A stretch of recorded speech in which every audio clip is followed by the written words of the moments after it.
Narcan, which is a life-saving medication that can reverse an opioid overdose in a matter of minutes. We've placed these stations throughout the Detroit community on the east and west side of the city, as well as downtown, because we want to make sure Detroiters have access to these critical life-saving supplies. But Detroit, we need your help. We need to make sure every Detroiter is educated on how to properly administer naloxone and what to do.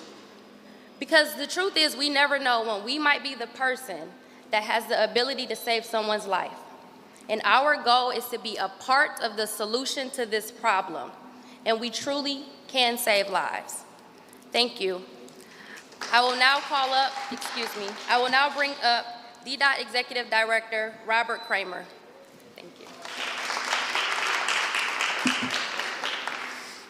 Welcome everyone to the Jason Hargrove Transit Center. This is one of two major transit hubs that DDOT operates here in Rosa Parks Transit Center, and feeling a great amount of respect and appreciation for all the hard work we've already heard about here today with this important initiative. So there's thousands of Detroiters and transit riders from across the region that pass through our two transit centers every day. And DDOT is just super proud to be able to be one of the initial locations for these wellness centers. And it's an incredible part of our ongoing mission to support the health department and other community initiatives that really can be part of saving lives. There's the facilities will be here and at Rosa Parks, but as we've heard already, it's about educating not only the DDOT staff and workers that are at those facilities, but really all Detroiters, our friends and family, so that when they're in the position to make that important choice and take that action, that they're ready and prepared. So honored to be part of this, and happy to host the stations at our transit centers. It's an important service. And with that, I'm proud to turn it over to a partner, Christopher Parecka, with the Detroit Fire Department. Thank you.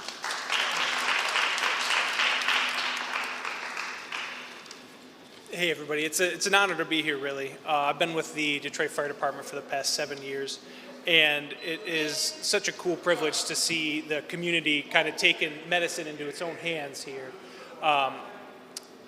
The biggest thing for you guys is access in a lot of cases, and so for you guys to have access to these life-saving medications and then these wellness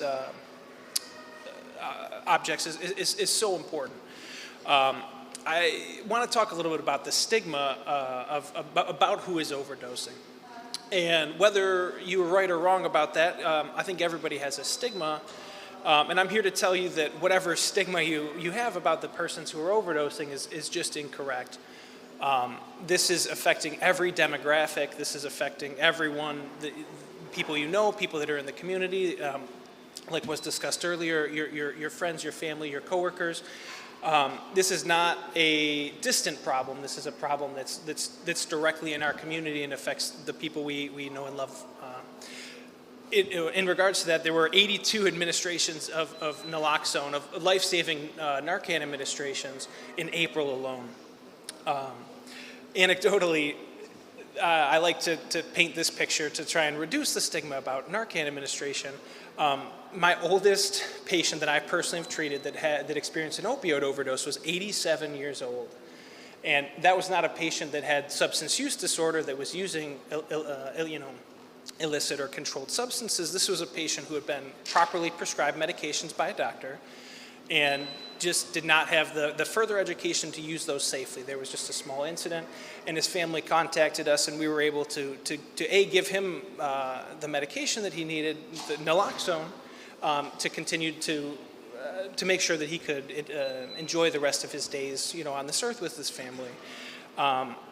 We also had an incident previously where we had to administer naloxone to one of our own departmental members.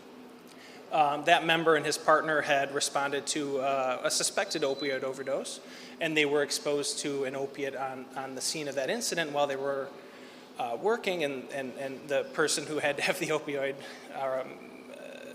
overdose reversed basically looked at his partner and said, "Hey, I don't feel so good," and passed completely out. And his partner had to be the one to administer an additional dose of naloxone, both to the initial patient and then his partner who had passed out. So this is near and dear to my heart and those of us at the fire department.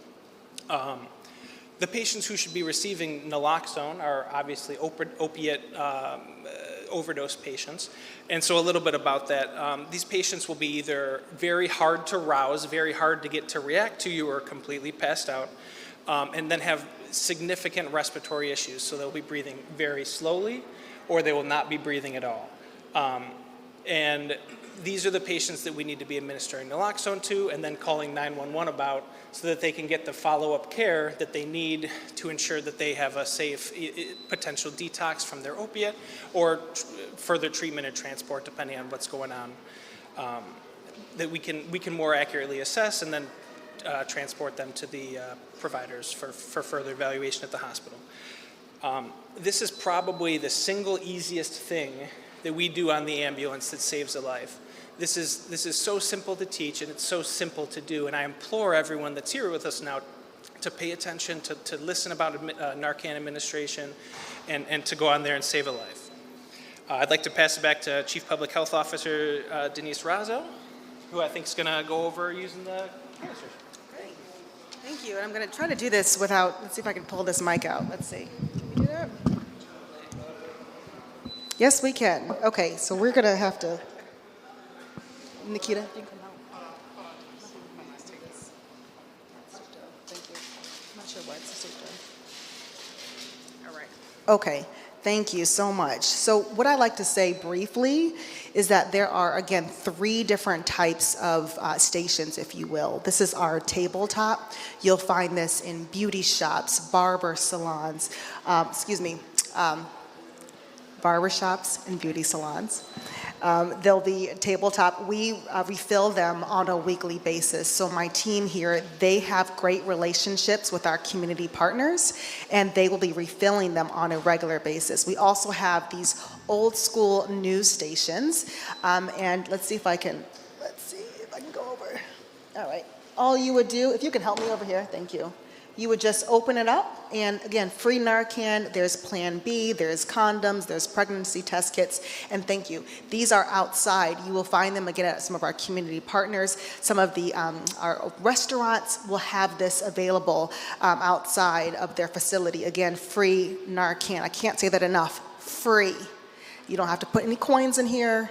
This is free. And finally, in 2 of our large stations, so at the Jason Hargrove and also at Rosa Parks, these are our harm reduction vending machines. Very simple. All you will do is just select the item. You input your zip code, and then the Narcan as well as the test strips will fall down right here, and then you would push it open, and you will get your Narcan. So let's see if I can do this right here. I'm going to press this one. I'm going to put in my zip code, 48221. I'm going to press verify. That's not a correct zip code. 8221. There you go. Verify. I'm going to put my age. Email. So we do collect demographic information, which is very important.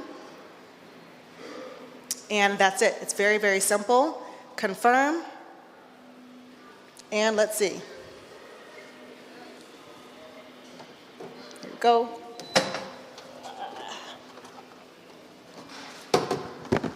Narcan. Very simple. We want every Detroiter to take advantage of this life-saving opportunity. So with that, we'll open it up for questions. All right. Any questions?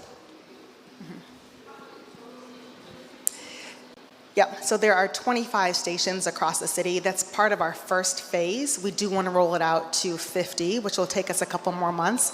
But we really need more community partners to participate. So far, again, thanks to the efforts of our team, they're out in their community, they're asking, can we put our station here?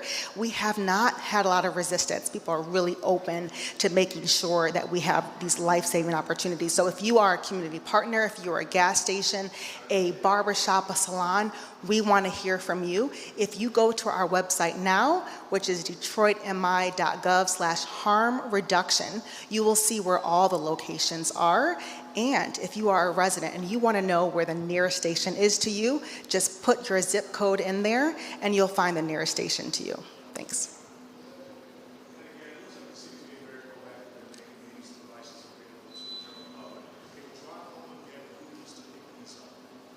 So this is available for anyone.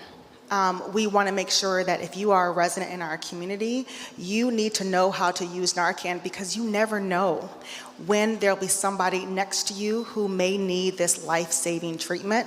So it's really available for anyone again, and there is no cost. This is absolutely free.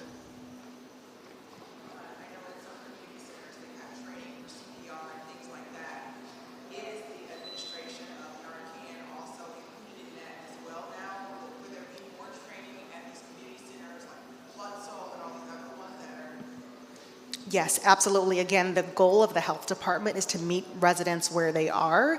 And we are at the health department, our team provides behavioral health training. We provide free Narcan training. We're in schools, we're in churches, we're in community centers. And if you are interested in having a free training, you can call the Detroit Health Department and we'll make sure a training is offered to you.